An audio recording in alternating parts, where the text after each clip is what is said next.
Chemistry के अंतर्गत पिछले लेक्चर में हमने इलेक्ट्रोलाइट्स के बारे में स्टडी किया था। आज के लेक्चर में हम डिस्कस करेंगे इलेक्ट्रोलिटिक कंडक्शन। हम देखेंगे कि इलेक्ट्रोलिटिक कंडक्शन होता क्या है, यह मेटालिक कंडक्शन से किस प्रकार डिफर करता है, और साथ में इलेक्ट्रोलिटिक कंडक्शन से रिलेटेड कुछ टर्मिनोलॉजी की बात करेंगे। वो कौन कौन से हैं, उनका मतलब क्या है, उनके यूनिट्स क्या होते हैं, कॉम्पिटिटिव एग्जामिनेशन में कौन सा क्वेश्चन यहाँ से पूछा जा सकता है, ये सारी बातें हम आज के लेक्चर में डिस्कस करेंगे। तो चलिए स्टार्ट करते हैं इलेक्ट्रोलिटिक कंडक्शन, और सबसे पहले देखते हैं कि स्लाइड में क्या लिखा है। Electrolytic conduction of electricity through aqueous solution or molten form of an electrolyte is called electrolytic conduction. Electrolytic conduction is due to flow of oppositely charged ions towards respective electrodes. It increases with rise of temperature because of the mobility of ions increases with rise of temperature. तो आप देखेंगे कि किसी electrolyte के, किसी विद्युत अपघट्य के गलित अवस्था या जलीय विलयन एक्वस सॉल्यूशन से इलेक्ट्रिसिटी का पास होना, विद्युत धारा का प्रवाहित होना क्या कहलाता है? इलेक्ट्रोलिटिक कंडक्शन कहलाता है, विद्युत अपघटनी चालन कहलाता है। ये जो इलेक्ट्रोलिटिक कंडक्शन होता है यह due to flow of ions होता है। पिछले लेक्चर में भी मैंने बताया था कि यहाँ पर जो अपोजिटली चार्ज आयंस हैं वो रेस्पेक्टिव इलेक्ट्रोड की ओर, एनायन एनोड की ओर, कैटायन कैथोड की ओर मूव करता है, उसके कारण इलेक्ट्रोलिटिक कंडक्शन होता है। क्लियर है? और इलेक्ट्रोलिटिक कंडक्शन की एक और विशेषता है, यह टेम्परेचर बढ़ाने पर बढ़ता है। आगे आप मेटालिक कंडक्शन देखेंगे, मेटालिक कंडक्शन टेम्परेचर बढ़ने पर घटता है। क्यों भाई? क्योंकि टेम्परेचर बढ़ने पर मेटल का रेजिस्टेंस बढ़ जाता है, जबकि इलेक्ट्रोलिटिक कंडक्शन टेम्परेचर बढ़ने पर बढ़ता है, क्योंकि electrolytic conduction speed of ions, mobility of ions पर डिपेंड करता है, और on increase of temperature mobility of ions, that is velocity of ions increases. Temperature बढ़ने पर आयनों की मोबिलिटी, आयनों की गतिशीलता बढ़ती है, इसलिए इलेक्ट्रोलिटिक कंडक्शन टेम्परेचर बढ़ने पर बढ़ता है। चलिए आगे बढ़ते हैं। ये देखिए डायग्राम में expression of electrolytic conduction show किया गया है। विद्युत अपघटनी चालन को डायग्राम में यहाँ शो किया गया है। आप देख सकते हैं कि यहाँ पर एक वोल्टामीटर लिया गया है। याद रहे वोल्टामीटर क्या होता है? This is a pot where electrolysis is carried out. यहाँ यह एक पात्र होता है, वेसल होता है जहाँ पर इलेक्ट्रोलिसिस कराया जाता है। This is not volt meter, volt meter से कंफ्यूज ना हो, हमने क्या नाम दिया है? वोल्टामीटर। तो यहां पर एक आपने वोल्टामीटर लिया हुआ है। क्लियर है? इसमें दो इलेक्ट्रोड्स लगे हुए हैं, एनोड और कैथोड, और आपने वोल्टामीटर में मॉल्टन इलेक्ट्रोलाइट लिया है। सपोज विद्युत अपघट्य का पिघला हुआ फॉर्म लिया है, तो मॉल्टन इलेक्ट्रोलाइट में अपोजिटली चार्ज आयंस होंगे, कैटायंस और एनायंस होंगे। ये देखिए एनायन है, कैटायन है, और भी बहुत सारे होंगे। जैसे ही हम पोटेंशियल अप्लाई करते हैं, बैटरी से जोड़ देते हैं इन इलेक्ट्रोड्स को, एक इलेक्ट्रोड को हमने बैटरी के पॉजिटिव टर्मिनल से जोड़ दिया, वह एनोड बन गया, और दूसरे को नेगेटिव टर्मिनल से जोड़ दिया, वो कैथोड बन गया। जैसे ही पोटेंशियल अप्लाई करेंगे, ये oppositely charge ions respective electrode की ओर मूव करेंगे, यानी एनायन एनोड की ओर मूव करेगा, कैटायन कैथोड की ओर मूव करेगा। और due to flow of ions, you know what is electricity? That is flow of charge. Charge का जहां भी प्रवाह होगा वहां इलेक्ट्रिसिटी का प्रवाह होगा। यहां भी चार्ज का फ्लो होने लगा। कैटायंस और anions, they are charged particles and they are in motion. ये मोशन में है, गतिशील अवस्था में है, फ्लो कर रहे हैं, तो नेचुरली सॉल्यूशन से इलेक्ट्रिसिटी पास होने लगेगी, इलेक्ट्रोलिटिक कंडक्शन शुरू हो जाएगा। तो ये है इलेक्ट्रोलिटिक कंडक्शन का डायग्राम। यहां पर हमने इलेक्ट्रोलिटिक कंडक्शन शो किया है। चलिए आगे बढ़ते हैं।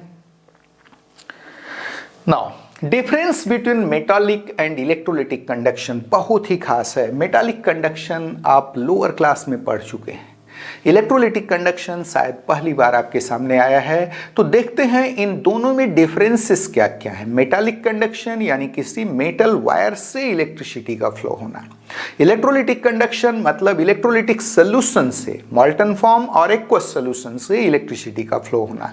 ये दोनों कंडक्शन आपस में डिफर कैसे करते हैं, इनमें क्या डिफरेंस है ये देखते हैं।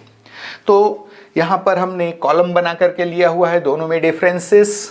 एक साइड हमने मेटालिक कंडक्शन लिया है, दूसरे साइड इलेक्ट्रोलिटिक कंडक्शन। सबसे पहले मेटालिक कंडक्शन क्या है? It is conduction of electricity through metals like copper, silver, aluminium. तो मेटालिक कंडक्शन क्या है? मेटल से इलेक्ट्रिसिटी का कंडक्शन है। कौन से मेटल्स? जो भी कंडक्टिंग, सारे मेटल्स कंडक्टिंग होते हैं। स्पेशली कौन से मेटल्स की बात हो रही है यहाँ पर? कॉपर, सिल्वर, एल्यूमिनियम, जिनके वायर बनाए जाते हैं। दूसरी तरफ है इलेक्ट्रोलिटिक कंडक्शन। वो क्या है भाई? It is conduction of electricity through aqueous solution और molten form of electrolyte such as NaCl, KCl, H2SO4, K2SO4 etcetera. तो इलेक्ट्रोलिटिक कंडक्शन है किसी इलेक्ट्रोलाइट के एक्वस सॉल्यूशन और मॉल्टन फॉर्म से इलेक्ट्रिसिटी का फ्लो होना।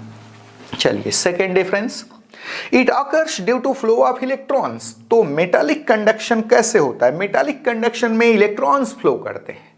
Metallic conduction occurs due to flow of electrons, ये इलेक्ट्रॉनों के गति के कारण होता है। जबकि electrolytic conduction it occurs due to flow of oppositely charge ions. तो इलेक्ट्रोलिटिक कंडक्शन में कौन फ्लो करता है? विपरीत प्रकार से आवेशित आयंस फ्लो करते हैं। अभी कुछ देर पहले मैंने डायग्राम में शो किया था। चलिए तीसरा difference, it does not involve mass flow. Metallic conduction में बहुत खास बात, मास फ्लो नहीं होता। कभी आपने देखा है कि कॉपर वायर से इलेक्ट्रिसिटी पास करें और वहां पर कॉपर वायर का मास एक साइड से दूसरे साइड में फ्लो हो जाए, वायर एक साइड पतला हो जाए, दूसरे साइड मोटा हो जाए? होता है ऐसा कभी? कभी नहीं होता। तो मेटालिक कंडक्शन में मास फ्लो नहीं होता, सब्सटेंस एक जगह से दूसरी जगह शिफ्ट हो जाए, ऐसा नहीं होता है। जबकि इलेक्ट्रोलिटिक कंडक्शन में ऐसा होता है, it involves mass flow. Electrolytic conduction में मास फ्लो देखने को मिलता है। जो अपोजिटली चार्ज आयंस है रेस्पेक्टिव इलेक्ट्रोड पर जाकर डिस्चार्ज हो जाते हैं। धीरे धीरे जो इलेक्ट्रोलिटिक सोल्यूशन है उसकी डेंसिटी, उसका कंसंट्रेशन घटता चला जाता है। क्लियर है? तो वहां पर आपको क्या देखने को मिलता है? मास फ्लो देखने को मिलता है, द्रव्यमान का फ्लो देखने को मिलता है। क्लियर है? नेक्स्ट डिफरेंस देखिए, it does not involve chemical change. Metallic conduction में कोई केमिकल चेंज नहीं होता। ऐसा नहीं होता कि कॉपर वायर से आपने इलेक्ट्रिसिटी पास किया और वो गोल्ड वायर में कन्वर्ट हो गया, या कॉपर वायर सिल्वर वायर में कन्वर्ट हो गया है। तो होता है ऐसा? कभी नहीं होता। यहां कभी भी कोई केमिकल चेंज नहीं होता। मेटालिक कंडक्शन में कॉपर वायर सालों साल तक कॉपर वायर ही बना रहेगा। क्लियर है? जबकि इलेक्ट्रोलिटिक कंडक्शन में क्या होगा? जो इलेक्ट्रोलाइट के आयंस हैं वो रेस्पेक्टिव इलेक्ट्रोड पर जाकर डिस्चार्ज हो रहे हैं, नए सब्सटेंस का फॉर्मेशन कर रहे हैं। तो नेचुरली यहां पर केमिकल चेंज, केमिकल परिवर्तन, रासायनिक परिवर्तन देखने को मिलता है। किसमें? इलेक्ट्रोलिटिक कंडक्शन में। It involves a chemical change where ions get discharged on electrodes. Ions जो होते हैं वो रेस्पेक्टिव इलेक्ट्रोड पर न्यूट्रलाइज होकर डिस्चार्ज हो जाते हैं। क्लियर है? नेक्स्ट डिफरेंस ऑलरेडी बता चुका हूं, it decreases with increase of temperature as resistance of metals increases with rise of temperature. तो मेटालिक कंडक्शन टेम्परेचर बढ़ने पर घटता है। क्यों घटता है भाई? क्योंकि टेम्परेचर बढ़ने पर मेटल का रेजिस्टेंस, मेटल का प्रतिरोध बढ़ जाता है। क्लियर है? वहीं इलेक्ट्रोलिटिक कंडक्शन में क्या है? It increases with increase of temperature as mobility of ions increases with rise of temperature. Temperature बढ़ने पर आयनों की गतिशीलता बढ़ जाती है। इस कारण इलेक्ट्रोलिटिक कंडक्शन टेम्परेचर बढ़ने पर बढ़ता है। तो ये बेसिक डिफरेंसेस थे किसके बीच? मेटालिक कंडक्शन और इलेक्ट्रोलिटिक कंडक्शन। याद रहे, इन बेसिक डिफरेंसेस के बावजूद चूंकि दोनों के दोनों इलेक्ट्रिकल कंडक्शन है, विद्युत का चालन शो कर रहे हैं, दोनों पर सेम लॉ एप्लीकेबल है। आप देखेंगे दोनों ओम्स लॉ को फॉलो करेंगे और दोनों में जो टर्मिनोलॉजी यूज होते हैं वो सेम होते हैं। तो आगे हम देखेंगे कि कौन कौन से टर्मिनोलॉजी हैं जो मेटालिक कंडक्शन में यूज होते थे और उनको हम इलेक्ट्रोलिटिक कंडक्शन पर कैसे अप्लाई कर सकते हैं। क्लियर है? याद रहे, कुछ भी नया नहीं पढ़ना है आपको।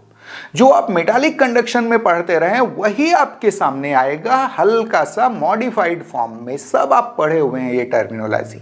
चलिए आगे बढ़ते हैं, टर्मिनोलॉजी की बात करते हैं।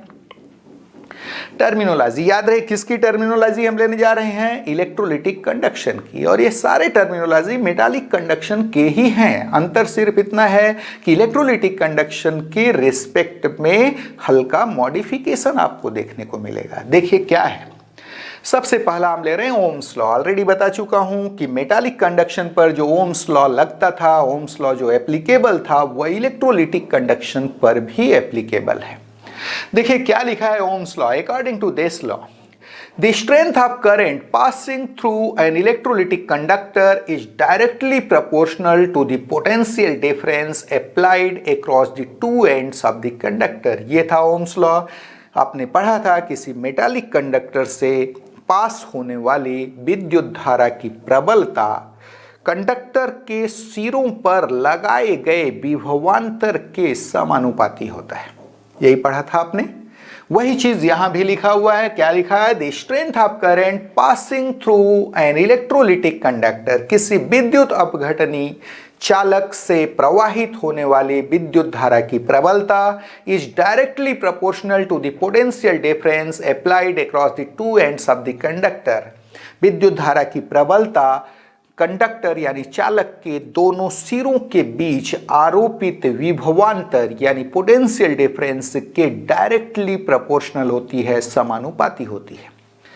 मैथमेटिकली गणितीय रूप में क्या आएगा? V is proportional to I और V equals to I into R, where R is a proportionality constant called resistance of the conductor। जहां R क्या है? एक समानुपातिक स्थिरांक है जिसको चालक का प्रतिरोध that is resistance of conductor कहा जाता है। कुछ नया नहीं है, ऑलरेडी आप पढ़ चुके हैं लोअर क्लास में इसको, ओम्स लॉ को, वही यहां आया हुआ है।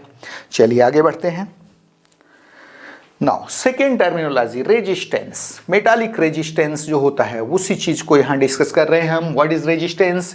The obstruction to the flow of current through a conductor is called the resistance of the conductor. यानी किसी चालक से होकर विद्युत धारा के प्रवाह में आने वाले ऑब्स्ट्रक्शंस यानी आने वाली जो बाधा है वही क्या कहलाता है? कंडक्टर का, चालक का प्रतिरोध कहलाता है। क्या बताया गया? The obstructions to the flow of current through a conductor, किसी चालक से होकर विद्युत धारा के प्रवाह में आने वाली बाधा यानी obstruction is called resistance of the conductor. क्या कहलाता है? कंडक्टर का रेजिस्टेंस कहलाता है, चालक का प्रतिरोध कहलाता है। The resistance of an electrolytic conductor is directly proportional to the distance between two electrodes, that is L, and inversely proportional to the area of cross section, that is A of electrodes। तो आप देखेंगे कि electrolytic conduction में दो electrode लगाए रहते हैं जिनके बीच आप पोटेंशियल अप्लाई करते हैं। तो यहां पर जो सोल्यूशन का रेजिस्टेंस है वह डायरेक्टली प्रोपोर्शनल होता है दोनों इलेक्ट्रोड्स जो लगे हैं उनके बीच के डिस्टेंस के, जिसको हम L से डिनोट कर रहे हैं, उसके डायरेक्टली प्रोपोर्शनल होगा। और इलेक्ट्रोड्स का जो एरिया ऑफ क्रॉस सेक्शन है, इलेक्ट्रोड्स के प्रतिच्छेद का जो क्षेत्रफल है, उसके इनवर्सली प्रोपोर्शनल होगा। तो मैथमेटिकली अपने को क्या मिलेगा? R is proportional to L। L क्या है? दो इलेक्ट्रोड के बीच का डिस्टेंस, आगे हम डायग्राम में शो करेंगे, अपन A क्या है? Area of cross section of electrodes. और R equals to rho L upon A. याद रहे प्रोपोर्शनलिटी कांस्टेंट रो से हमने मल्टीप्लाई कर दिया तो R इक्वल हो गया rho L upon A, where rho is a proportionality constant called specific resistance और रेजिस्टिविटी ऑफ कंडक्टर। तो यहां पर रो क्या है? एक समानुपातिक स्थिरांक है जिसे कंडक्टर का स्पेसिफिक रेजिस्टेंस यानी विशिष्ट प्रतिरोध या रेजिस्टिविटी, प्रतिरोधकता बोलते हैं। क्लियर है? चलिए आगे बढ़ते हैं। ये देखिए डायग्राम में शो किया गया है, इलेक्ट्रोलाइटिक कंडक्शन का ही डायग्राम है। आप देखेंगे कि यहाँ जो सोल्यूशन आपने लिया है, जो इलेक्ट्रोलाइट लिया है, उसका रेजिस्टेंस डायरेक्टली प्रोपोर्शनल होगा डिस्टेंस बिटवीन टू इलेक्ट्रोड्स। ये जो दोनों इलेक्ट्रोड हैं इनके बीच की डिस्टेंस यानी L के डायरेक्टली प्रोपोर्शनल होगा, और इन इलेक्ट्रोड्स के area of cross section, electrodes के प्रतिच्छेद के क्षेत्रफल के इनवर्सली प्रोपोर्शनल होगा, यानी R is proportional to L upon A or equals to rho L upon A, where rho is a proportionality constant called specific resistance or resistivity of the solution. Now, तीसरा terminology हम लेने जा रहे हैं specific resistance और resistivity. क्या लेने जा रहे हैं? स्पेसिफिक रेजिस्टेंस क्या है, रेजिस्टिविटी क्या है। अभी कुछ देर पहले आपने देखा कि रो एक फैक्टर आया था, रो एक टर्म आया था, दैट इज स्पेसिफिक रेजिस्टेंस और रेजिस्टिविटी। वही चीज यहां फिर से रिपीट हुआ होगा। देखिए क्या लिखा है, experimentally it has been found that the resistance of an electrolytic conductor is directly proportional to the length of the conductor and is inversely proportional to the area of cross section, that is A of the conductor। यहाँ पर metallic conductor के term में लिखा हुआ है। इसी को आप क्या देखते हैं कि जो रेजिस्टेंस है सोल्यूशन का वह डायरेक्टली प्रोपोर्शनल है डिस्टेंस बिटवीन टू इलेक्ट्रोड्स के, और इनवर्सली प्रोपोर्शनल है area cross section of electrodes के। तो अपने को क्या मिला, 10 R equals to R is proportional to L upon A और R equals to rho L upon A, where rho is a proportionality constant called specific resistance or resistivity of conductor. It depends upon the nature of conductor। याद रहे ये रो किस पर depend करता है, conductor के nature पर, चालक के प्रकृति पर निर्भर करता है। देखिए डिफाइन कैसे करेंगे इसको, आगे देखिए। If L equals to 1 centimetre, यानी जो दोनों इलेक्ट्रोड लगाए हुए हैं उनके बीच का डिस्टेंस कितना हो, 1 सेंटीमीटर, और इलेक्ट्रोड्स का area of cross section, electrodes के प्रतिच्छेद का क्षेत्रफल कितना हो, 1 सेंटीमीटर स्क्वायर हो। देखिए क्या लिखा है, if L equals to 1 cm, A equals to 1 cm square, then R will be equals to rho। R किसके इक्वल हो जाएगा, रो के। Thus, the resistance of an electrolytic solution present between two electrodes at 1 cm apart and having area of cross section 1 cm square is called specific resistance or resistivity of the conductor। कैसे define कर सकते हो, अगर दो इलेक्ट्रोडों के बीच का distance 1 centimetre हो और इलेक्ट्रोड्स के प्रतिच्छेद का क्षेत्रफल 1 सेंटीमीटर स्क्वायर, तो उनके बीच जो सोल्यूशन है उसका रेजिस्टेंस, उसका प्रतिरोध, उस सोल्यूशन का, उस कंडक्टर का स्पेसिफिक रेजिस्टेंस और रेजिस्टिविटी कहलाएगा। क्या लिखा है देखिए, the resistance of an electrolytic solution present between two electrodes at 1 cm apart and having area of cross section 1 cm square is called the specific resistance or resistivity of the conductor। यानी परस्पर 1 centimetre के दूरी पर स्थित 1 centimetre square प्रतिच्छेद वाले इलेक्ट्रोडों के बीच उपस्थित विद्युत अपघटनी विलयन का प्रतिरोध क्या कहलाता है, विद्युत अपघटनी विलयन का विशिष्ट प्रतिरोध या प्रतिरोधकता कहलाता है। क्लियर है। और एक नया डेफिनेशन भी आप दे सकते हो। अब देखिए दो इलेक्ट्रोड हैं, area of cross section 1 centimetre square और बीच का डिस्टेंस है उनका 1 सेंटीमीटर, तो उनके बीच जो सोल्यूशन आएगा उसका वॉल्यूम होगा, याद रहे यहां एक क्यूब का फॉर्मेशन हो जाएगा, उसका वॉल्यूम होगा 1 cm cube, that is 1 millilitre. तो आप कह सकते हो कि 1 cm क्यूब किसी इलेक्ट्रोलिटिक सोल्यूशन के 1 cm क्यूब का या 1 मिलीलीटर का रेजिस्टेंस क्या कहलाएगा, उस सोल्यूशन का स्पेसिफिक रेजिस्टेंस और रेजिस्टिविटी कहलाएगा। क्लियर है। तो यहां पर एक नया डेफिनेशन और कैसे डिफाइन कर सकते हो, the resistance of 1 cm cube of an electrolytic solution is called the specific resistance और रेजिस्टिविटी ऑफ दिस सोल्यूशन। यानी किसी विद्युत अपघटनी विलयन के 1 cm क्यूब का प्रतिरोध उस विलयन का विशिष्ट प्रतिरोध या प्रतिरोधकता कहलाता है। क्लियर है। आगे देखिए क्या है, यूनिट ऑफ स्पेसिफिक रेजिस्टेंस और रेजिस्टिविटी बहुत ही खास है, कॉम्पिटिटिव एग्जामिनेशन में पूछ सकता है इस यूनिट को। तो क्या यूनिट होगा, यूनिट है इसका ओम सेंटीमीटर। कैसे आया तो आप आगे जा सकते हैं, देखिए कैसे आया ये फार्मूला देखिए, R equals to rho L upon A है, तो रो इक्वल हो जाएगा R A upon L, R का यूनिट ओम, ए का unit centimetre square divided by centimetre, तो यूनिट क्या आ जाएगा, ओम सेंटीमीटर। तो ये यूनिट आपसे रेजिस्टिविटी का पूछ सकता है कॉम्पिटिटिव एग्जामिनेशन में। चलिए आगे बढ़ते हैं।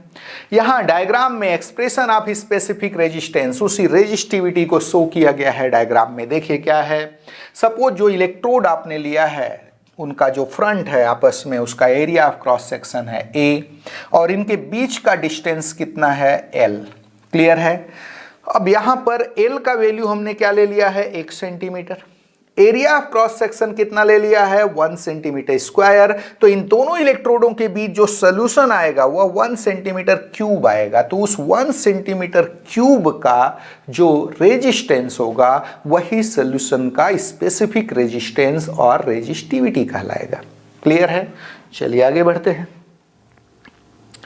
नाउ कंडक्टेंस C, याद रहे रेजिस्टेंस का जस्ट रेसिप्रोकल क्या कहलाता है, कंडक्टेंस कहलाता है, चालकता कहलाता है, प्रतिरोध का जस्ट अपोजिट है। देखिए क्या लिखा है, the reciprocal of resistance of an electrolytic solution is called conductance of this solution, यानी किसी विद्युत अपघटनी विलयन के प्रतिरोध का व्युत्क्रम क्या कहलाता है, विलयन की चालकता यानी कंडक्टेंस कहलाता है।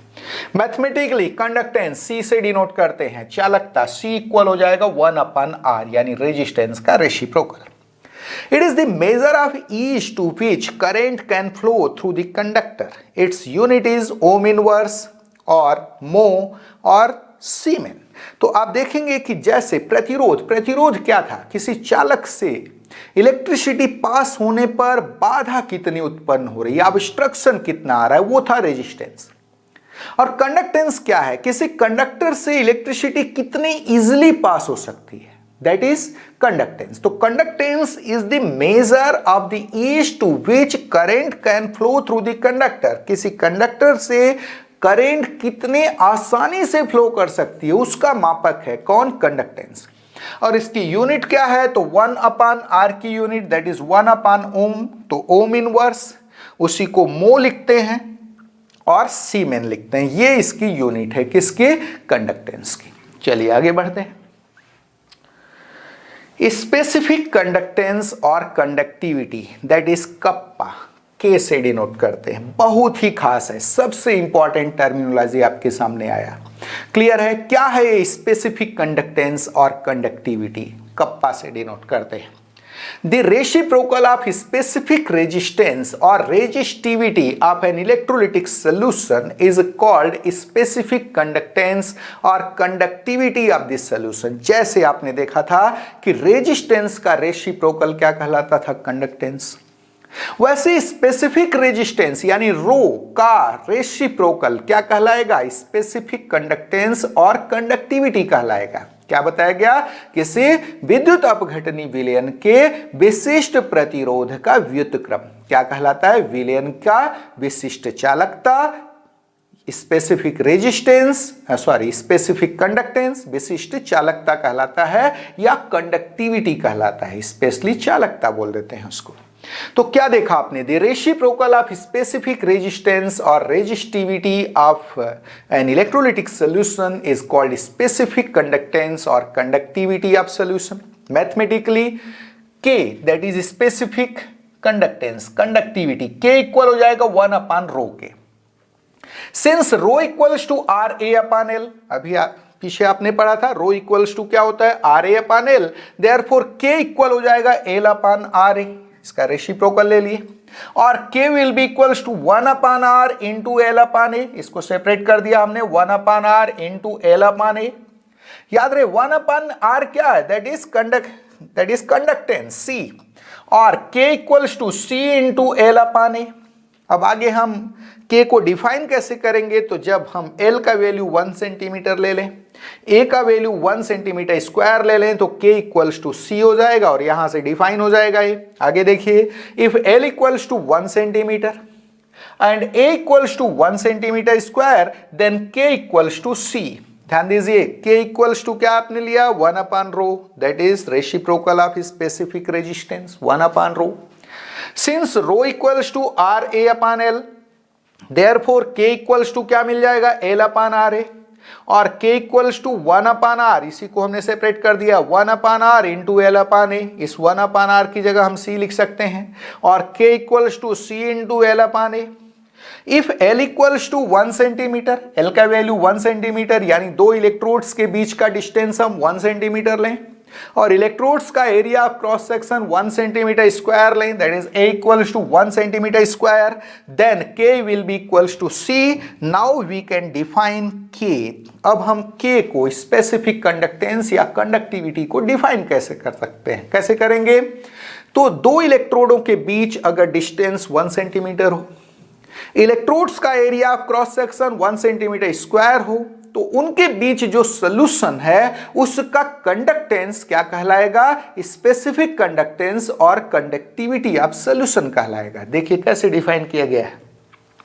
Thus, the conductance of an electrolytic solution present between two electrodes at 1 cm apart and having area of cross section 1 cm square is called the specific conductance or conductivity of the solution। क्या बताया गया, परस्पर 1 centimetre के दूरी पर स्थित 1 centimetre square प्रतिच्छेद वाले इलेक्ट्रोडों के बीच उपस्थित विलयन की चालकता क्या कहलाता है, विलयन की विशिष्ट चालकता यानी स्पेसिफिक कंडक्टेंस और कंडक्टिविटी कहलाता है। क्लियर है, तो ये डेफिनेशन हुआ। आगे देखिए, डायग्राम में शो किया गया है, दो इलेक्ट्रोड्स हैं, इलेक्ट्रोड्स का एरिया ऑफ क्रॉस सेक्शन हम कितना ले लें, 1 सेंटीमीटर स्क्वायर ले लें, इलेक्ट्रोड्स के बीच का डिस्टेंस L कितना ले लें, 1 लें, तो इन दोनों इलेक्ट्रोडों के बीच जो सॉल्यूशन है उसका कंडक्टेंस क्या कहलाएगा, उस सॉल्यूशन का स्पेसिफिक कंडक्टेंस यानी विशिष्ट चालकता या सिंपली चालकता कंडक्टिविटी कहलाएगा। क्लियर है, चलिए आगे बढ़ते हैं।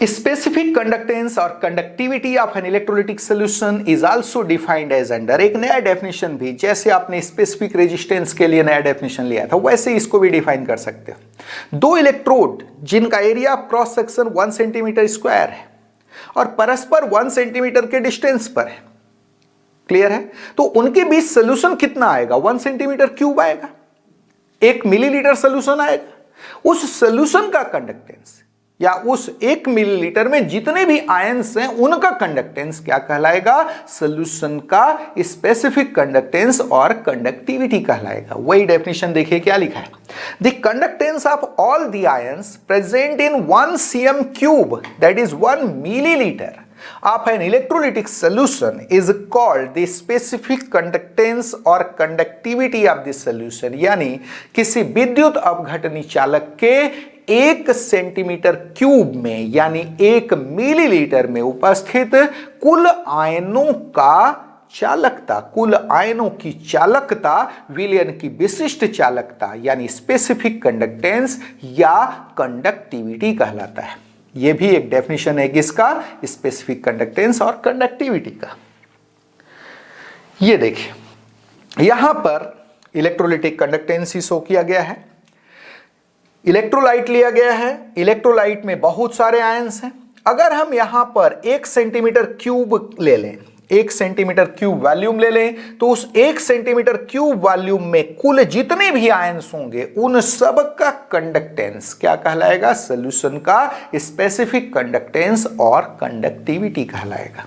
क्लियर है, तो यहां स्पेसिफिक कंडक्टेंस और कंडक्टिविटी का कॉन्सेप्ट आपको दिखाया गया है, एक्सप्रेशन ऑफ स्पेसिफिक कंडक्टेंस और कंडक्टिविटी। तो किसी इलेक्ट्रोलिटिक सॉल्यूशन के 1 cm क्यूब में उपस्थित 1 सेंटीमीटर क्यूब में उपस्थित कुल आयनों की चालकता विलयन की क्या कहलाती है, विशिष्ट चालकता यानी स्पेसिफिक कंडक्टेंस और कंडक्टिविटी कहलाता है। चलिए आगे बढ़ते हैं। यूनिट ऑफ कंडक्टिविटी बहुत ही खास, कॉम्पिटिटिव एग्जामिनेशन में बहुत पूछता है इसको। क्या यूनिट है कंडक्टिविटी का? तो याद रहे यूनिट है ohm inverse centimetre inverse. Ohm inverse की जगह मो लिख सकते हो, मो सेंटीमीटर इनवर्स, और सीमेंस सेंटीमीटर इनवर्स, ये यूनिट है। कॉम्पिटिटिव एग्जामिनेशन में यूनिट ऑफ स्पेसिफिक कंडक्टेंस और कंडक्टिविटी बहुत पूछता है। तो क्या यूनिट है उसकी? ओम इनवर्स सेंटीमीटर इनवर्स, और मो सेंटीमीटर इनवर्स, और सीमेंस सेंटीमीटर इनवर्स। याद रहे ये यूनिट आपको रटने की जरूरत नहीं है, फार्मूले में ही अगर आप डिफरेंट जो पैरामीटर्स हैं उनका यूनिट रखते हैं तो ये यूनिट आपको मिल जाएगा।